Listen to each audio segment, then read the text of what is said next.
Now, in the previous video, we covered how the wife of the Romanian communist dictator lied to an entire nation that she was a world-renowned scientist when in reality she didn't even have a high school degree.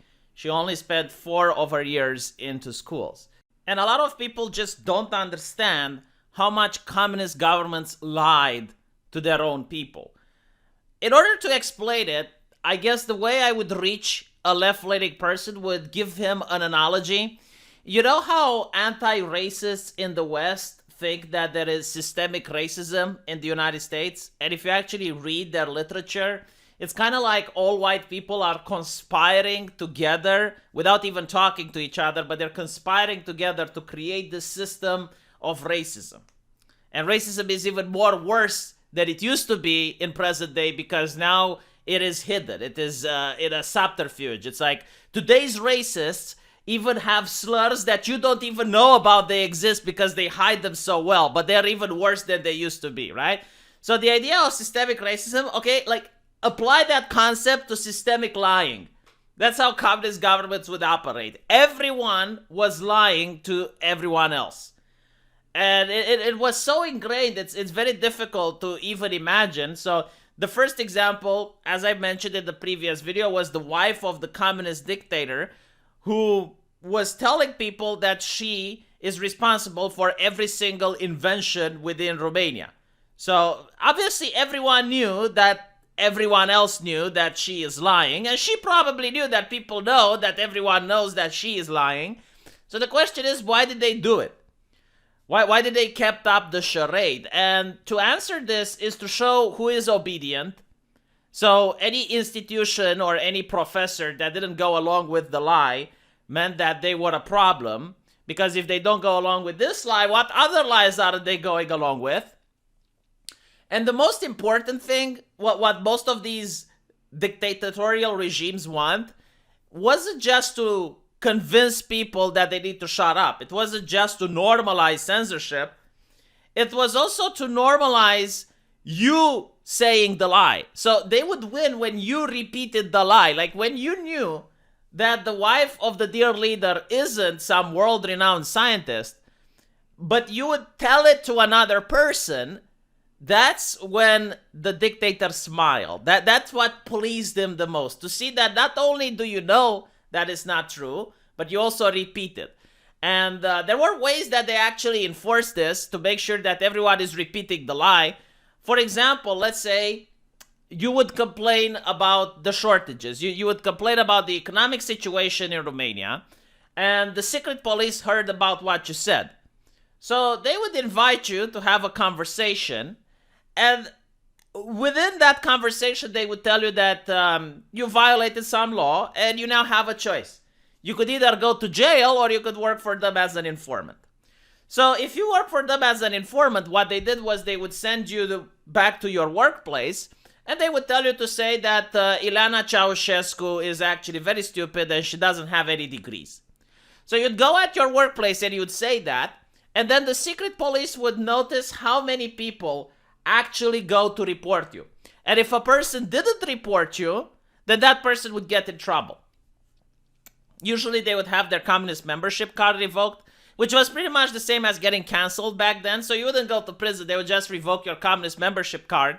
And what this means is that you weren't eligible for promotion, you couldn't get a good enough job, you may not have the luxury of sending your kid to a good school. So that was pretty much what it was then. That's how they punished people.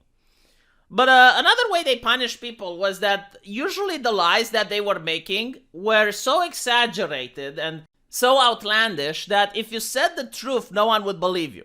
So for example, with the wife of the great dictator, going back to that, she was not just a smart person, she was a world-renowned academic, which the United Kingdom and France gave her credentials.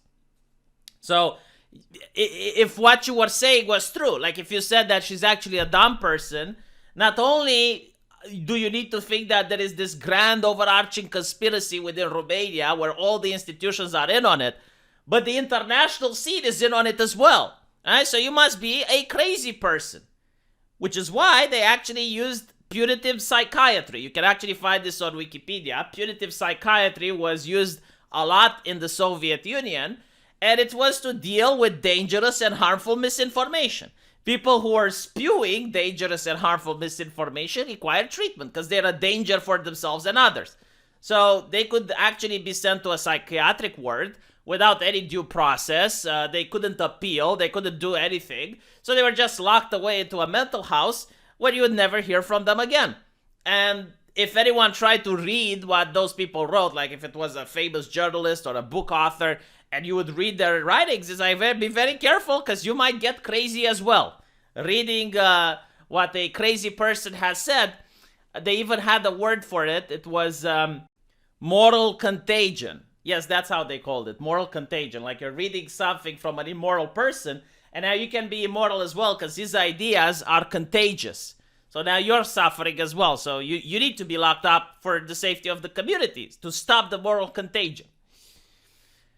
And other lies that they would make, for example, whatever they would say how much Romania has harvested grain, it was always bountiful. So people were starving. You had phenomenal bread queues on every corner. But if you looked at the television, it was always a bountiful harvest.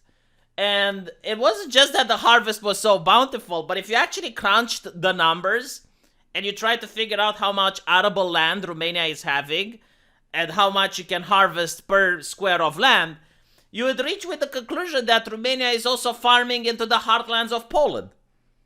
So, like, the lies were so over the top and so outlandish, specifically so that people knew that the government is lying, but not by how much. And if you ever said the truth, you'd have been seen as a crockpot conspiracy theorist. If you said, dude, there's been a drought, it really affected the grains, like the harvest is really bad this year. It's like, dude, what are you talking about? You know, like, we can admit that maybe this year wasn't as good as the previous, but look, I mean, how many institutions must be in on it so that they can lie? I mean, you know, why aren't the farmers speaking out? Why isn't anyone from the rural area just talking about it? Nobody's talking about it. All the institutions are saying that the harvest is bountiful. You are the problem. That's how lying worked back then. Institutional lying should be a term for it. Institutional lying. You actually get to see it in the Soviet Union as well. Lysenkoism is a classic example. Chernobyl, another example, because sometimes these lies had very dangerous consequences. Most of the time they were kind of harmless and they were just chip away at the person's morality, you know, making a liar out of an honest person, because that was the only way you could survive in this regime, if you repeated the lies that you yourself weren't convinced of, but you had to repeat them because otherwise you might get punished and you might get in trouble. And yeah, I mean, most of the times they were harmless, but other times they did have really bad consequences. And it is what it is. You know, people could also get arrested because of lying. Like, for example, if you're in charge of a factory and all the workers would lie to you that the factory is going fine, specifically because they didn't want to get punished, you would report that the factory is fine. And when something went wrong, well, you are the one being held responsible. But you personally didn't want to lie. It's just like you've been told that it's fine. So it is what it is. I just wanted to explain to people how life was under a communist dictatorship, and this is what happens when the press becomes the PR arm of the government. In this case, it was owned by the government, so the role of the press was just to make the government look good every single time.